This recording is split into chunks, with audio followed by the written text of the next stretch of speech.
Arestado ang tinaguriang rank number 1 most wanted person sa lungsod ng Cavite matapos ang matagumpay na operasyon ng mga tauhan ng Mendez Municipal Police Station sa Barangay Bayan Luma 4, Imus City, Cavite. Nito lamang ika-4 ng Setyembre taong kasalukuyan.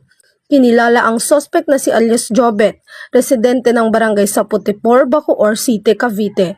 Ang operasyon ay isinagawa sa bisa ng warrant of arrest para sa paglabag sa Republic Act 9165 o ang Comprehensive Dangerous Drugs Act of 2002 na may kaukulang piyansang nagkakahalaga ng 120,000.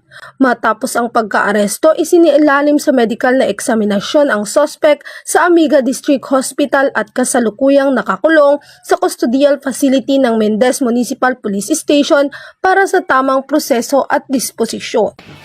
Mula dito sa PRO Calabarzon, ako ang inyong Police News Network Correspondent, Patrolwoman Pisel May T. Urbano, alagad ng batas, tagataguyod ng balitang pulis.